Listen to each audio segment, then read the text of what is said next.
Hello everyone, welcome to Sanmarga classes. ಬೆಳಕು ಪಾಠದ 48ನೇ ಪ್ರಶ್ನೆ. ಪುಸ್ತಕಗಳನ್ನು ಕಣ್ಣುಗಳಿಗೆ ಅತಿ ಸಮೀಪದಲ್ಲಿ ಹಿಡಿದಾಗ ಓದಲು ಸಾಧ್ಯವಿಲ್ಲ, ಏಕೆ? ಓದಿ ಓದಿ ಬೇಜಾರ್ ಬಂತು. ಹೆಂಗ್ ಮಾಡ್ತೀರಿ? ಪುಸ್ತಕ ಹಿಡ್ಕೊಂಡು ಸುಮ್ನೆ ನಾಟಕ ಮಾಡೋದು ಅಲ್ವಾ? ಪೇರೆಂಟ್ಸ್ ಟೀಚರ್ಸ್ ಯಾರಾದ್ರೂ ಎದುರುಗಡೆ ಓಡಾಡ್ತಾ ಇದ್ರೆ ಹತ್ರ ಹಿಡ್ಕೊಳ್ಳೋದು, ನಿಮ್ ಮುಖ ಕಾಣಬಾರ್ದು. ಹಂಗ್ ಹಿಡ್ಕೊಂಡ್ರೆ ಓದ್ಲಿಕ್ ಆಗ್ತದಾ? ಇಲ್ಲ.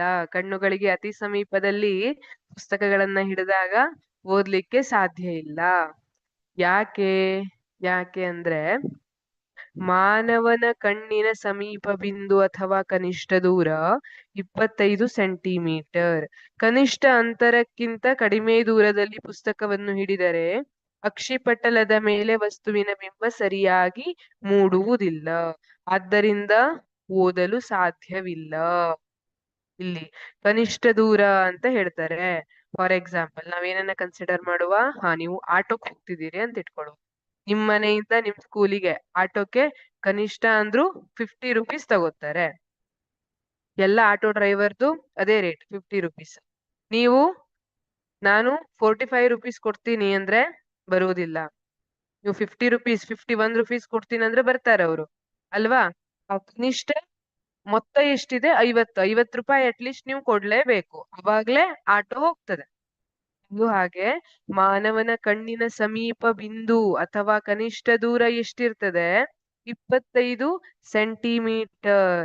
ಅಂದ್ರೆ ಅದಕ್ಕಿಂತ ಕಡಿಮೆ ದೂರದಲ್ಲಿ ಪುಸ್ತಕವನ್ನ ಹಿಡಿದರೆ ಏನಾಗ್ತದೆ? ಅಕ್ಷಿಪಟಲದ ಮೇಲೆ ವಸ್ತುವಿನ ಬಿಂಬ ಸರಿಯಾಗಿ ಮೂಡುವುದಿಲ್ಲ, ಅದರಿಂದ ಓದಲು ಸಾಧ್ಯವಿಲ್ಲ.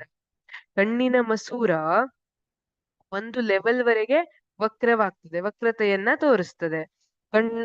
ಆದಷ್ಟು ಅದು ಹೆಚ್ಚು ವಕ್ರವಾದಷ್ಟು ಹತ್ತಿರ ವಸ್ತುಗಳನ್ನ ನೋಡುವಾಗ ಹೆಚ್ಚು ವಕ್ರವಾಗ್ತದೆ, ಅಂದ್ರೆ ಮಧ್ಯದ ಭಾಗದಲ್ಲಿ ಉಬ್ಬಿಕೊಳ್ಳುತ್ತದೆ.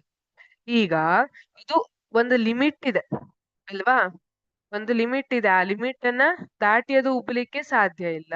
ಹಾಗಾಗಿ ಅದು ಅಕ್ಷಿಪಟಲದ ಮೇಲೆ ಬೆಳಕನ್ನ ಕೇಂದ್ರೀಕರಿಸಬೇಕು ಅಂದ್ರೆ ಏನು ಮಾಡ್ಬೇಕು? ಆ ಕನಿಷ್ಠ ದೂರ 25 ಸೆಂಟಿಮೀಟರ್ ಏನಿದೆ ಅಷ್ಟಿಟ್ಕೋಬೇಕು, ಅಥವಾ ಅದಕ್ಕಿಂತ ಸ್ವಲ್ಪ ಜಾಸ್ತಿ ಇಟ್ಕೋಬೇಕು. ಅದಕ್ಕಿಂತ ಕಡಿಮೆ ಇಟ್ಕೊಂಡ್ರೆ ಅಕ್ಷಿಪಟಲದ ಮೇಲೆ ವಸ್ತುವಿನ ಬಿಂಬ ಸರಿಯಾಗಿ ಮೂಡೋದಿಲ್ಲ, ಮಸೂರಕ್ಕೆ ಇನ್ನೂ ಹೆಚ್ಚು ವಕ್ರತೆಯನ್ನ ತೋರಿಸ್ಲಿಕ್ಕೆ ಸಾಧ್ಯವಾಗುವುದಿಲ್ಲ. ಹಾಗಾಗಿ ಅಕ್ಷಿಪಟಲದ ಮೇಲೆ ಸರಿಯಾಗಿ ಬಿಂಬವನ್ನ ಬೀಳಿಸ್ಲಿಕ್ಕೆ ಸಾಧ್ಯವಾಗೋದಿಲ್ಲ. ಹಾಗಾಗಿ ಮಾನವನ ಕಣ್ಣಿನ ಸಮೀಪ ಬಿಂದು ಅಥವಾ ಕನಿಷ್ಠ ದೂರ 25 ಸೆಂಟಿಮೀಟರ್ ಇರುವುದರಿಂದ ಕನಿಷ್ಠ ಅಂತರಕ್ಕಿಂತ ಕಡಿಮೆ ದೂರದಲ್ಲಿ ಪುಸ್ತಕವನ್ನು ಹಿಡಿದರೆ ಅಕ್ಷಿಪಟಲದ ಮೇಲೆ ವಸ್ತುವಿನ ಬಿಂಬ ಸರಿಯಾಗಿ ಮೂಡುವುದಿಲ್ಲ, ಆದ್ದರಿಂದ ಓದಲು ಸಾಧ್ಯವಿಲ್ಲ. Thank you.